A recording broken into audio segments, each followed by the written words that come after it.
We believe there's enough clothing in the world already that exists in the world that we don't need to use new. We won't make it unless we feel that we can utilize the materials that we're going to use for that piece of clothing. I think a lot of people were like, you know what, I would buy this jacket if it was brand new for $130, but now because it's used clothing, I don't know if I want to pay $130.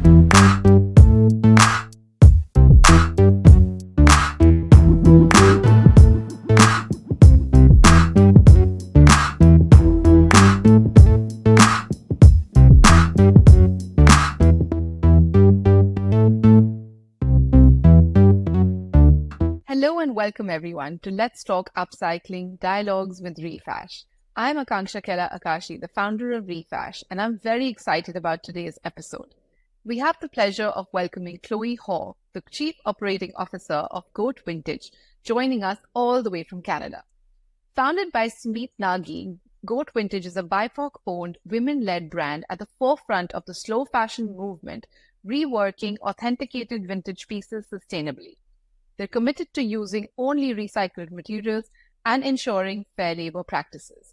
Join us as Chloe shares the inspiring journey of Goat Vintage and how they're making a real impact in the world of sustainable fashion. Welcome, Chloe. Thanks for having me. Great. So let's get started. Can you tell us a little about your brand and what was the inspiration behind starting the label? We are founded by my partner Sumit in 2016, and it was really the motivation of our love of vintage. We believe that vintage clothing is the GOAT, hence greatest of all time, vintage. We just believe clothing made 20 plus years ago was made better because it was made for both fashion and utility.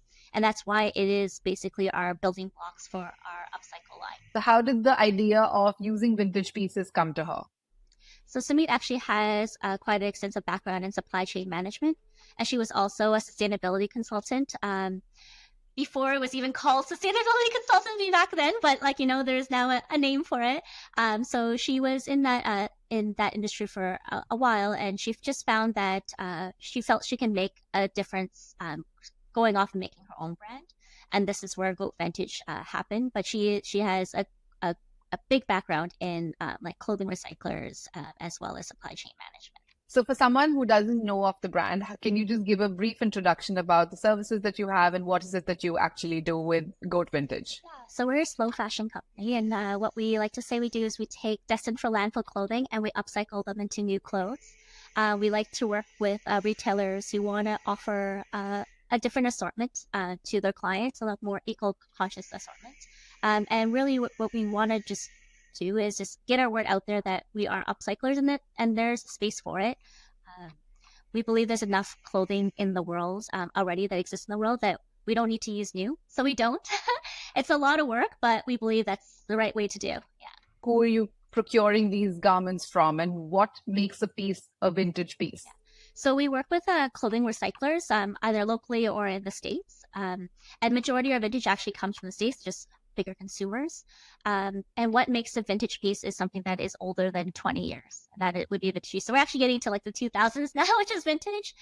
So that is who we work with clothing recyclers to source our material. We look for more higher quality, the heavier feeling fabric, something a little bit even for denims, 100% cotton. We're looking just for a better quality material, just so when we make something, it's going to last as well. Ultimately, what we want to do is make high quality products that you will love and keep in your closet for as long as possible. And that's what we're looking for. But yes, we have the luxury of having to sift through clothing to what we got. But we actually train a lot of the clothing recyclers that we work with, that they understand what bucket of clothes we're looking for. And so they're sifting through it, and then they send it over to us. Right. And how expensive is this process of working with recyclers? So actually it's not too expensive considering that they're going to be paying to get rid of these clothes, and we're paying them. So per piece is not too expensive, or we're taking their garbage. But the process of upcycling clothing is quite labor intensive. So it's quite an expensive process. But when taking apart, other than sourcing the material, it's the labor of washing it, stain removing, then disassembling it to then make something out of it. There's a lot of touch points involved before we can even get to the creative process.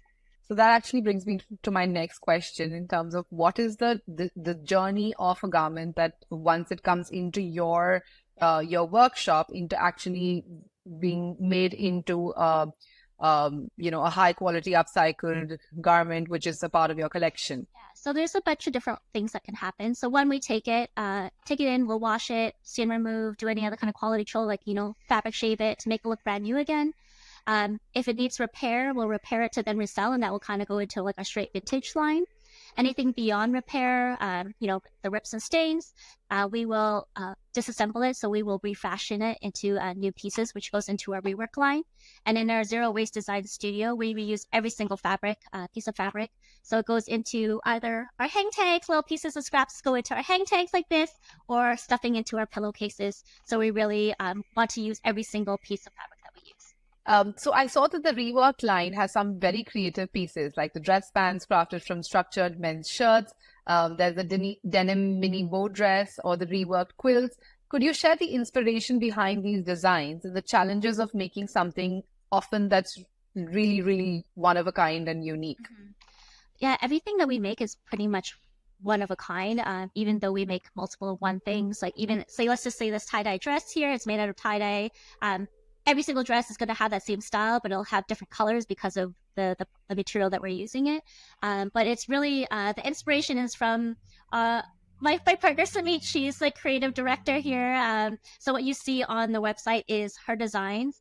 And a lot of times with retailers, we work directly with retailers.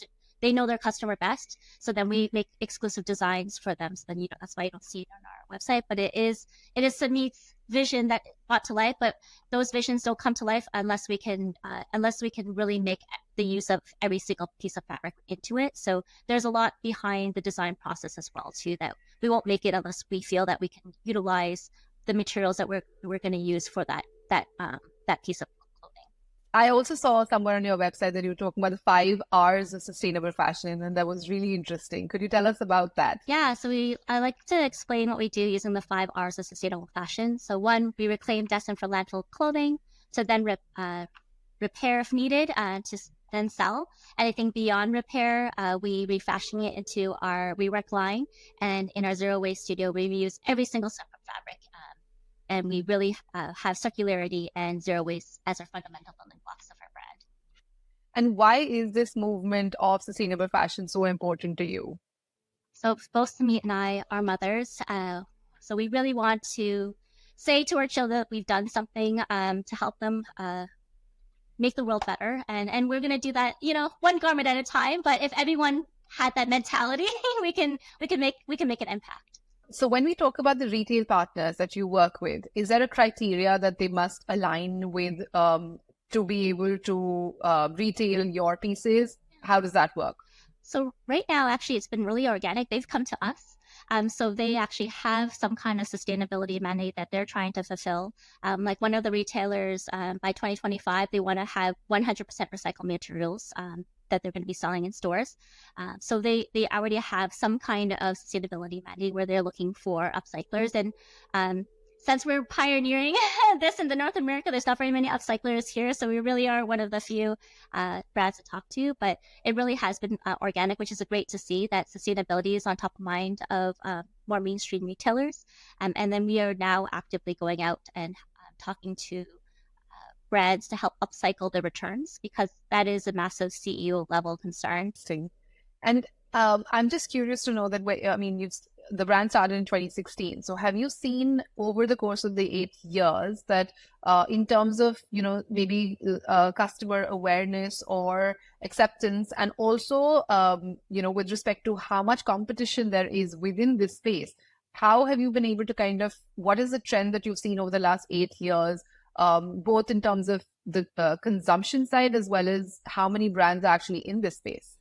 So it is growing. I think there is, I hate to use the word trend for sustainability, but there is a movement for sustainability that we've been seeing, as well as there's definitely a trend of vintage, of thrifting.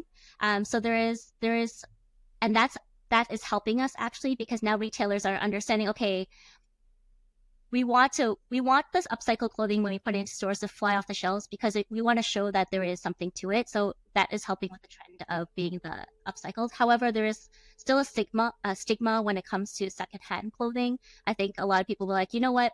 I would buy this jacket if it was brand new for $130, but now because it's used clothing, I don't know if I want to pay $130. So that's really that educational portion to it. It's like, well, it's a little bit more money because we have to take it apart, wash it, put it together, and put it back together. It's not as easy as buying like a brand new ream of fabric and then just cutting it up. So there's that little piece to it. But there is a movement and it's growing, which is really exciting. And we really welcome more competition in this space. We don't think it's competition because there's so much clothing. There's enough clothing for all of us to use as source material. And as more people do it, it also opens the door for us as well too. So instead of us knocking on the brands and them like, what is upcycling? If someone else is doing it, they're spreading that education as well too, which is really great. But I think there's still a lot of work to be done. And I think the most common reaction is like a sticker shock when it comes to sustainable clothing. And because it comes usually with a higher price tag, and it's really because there's so much labor involved. And as well as like everything's in our studio. So from, sourcing, like washing, clothing, sewing, it's all here in Canada, which, fair wages, it's, our minimum wage is $17 an hour. So it's really like we have to kind of educate what's going on. And when you put manufacturing in Canada together, people are like, what? That's kind of a juxtaposition to, so it's just that educational part that I think was maybe an eye-awakening for me. It's like, oh no, we're just not going to sell like cool looking clothes and it's going to go, we got to do that educational piece to it as well. What's next for your brand? What's next in 2024? We're hoping to be in more retailers. You can see us in more retailers. We're in talks with exciting collaboration partnership right now to upcycle some sports gear. So hopefully that will come up in the future. But hopefully we just want to expand. So the more retailers we're in and more upcycled clothing are in mainstream retailers, then more normal it comes to for clients or for consumers, that once they start seeing vintage or upcycled clothing, whether they know it or not, by just being in the mainstream stores, it normalizes upcycling. And that's our ultimate goal, is just to normalize upcycled clothing in our everyday wardrobe. So hopefully you see more upcycled or secondhand clothing in stores. And how difficult was it to get the first retail partnership? You said that they reached out to you a lot. Most of the retailers reached out to you, but was it something that was intentionally, that you were looking for, or was it something that you pitched to the retailers? How did that happen? So they did come to us, but there is still like quite a negotiation process between the two, and usually takes about a year. Retailers, they're used to being like going to a buyer's like, I like this, and like ship it right away because they already have it pre-made. We're going backwards, in the sense like, okay, let's like talk about the designs that you like, and then we'll, make a sample, and it's like, okay, let's do this. And there's a whole bunch of back and forth now. And then once they create the sample, then we're making it. So there's actually a longer lead time as well, which retailers are not used to, as well as the margins are different now because now there's more labor involved. So the cost piece for clothing is a little bit higher. But that sustainability story that you can say about having vintage or upcycled clothing in your store counteracts those margins. But it is a work in progress, and it's still that whole point. We're excited that retailers have these sustainability mandates, which means that there's going to be more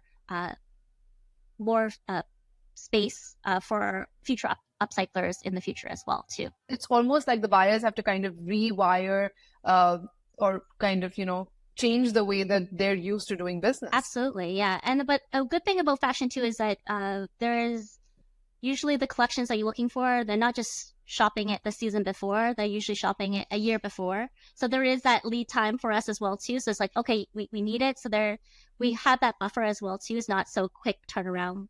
They're already planning for next year's fall season when it's already fall this right now. So that there's that kind of buffer built into it as well too.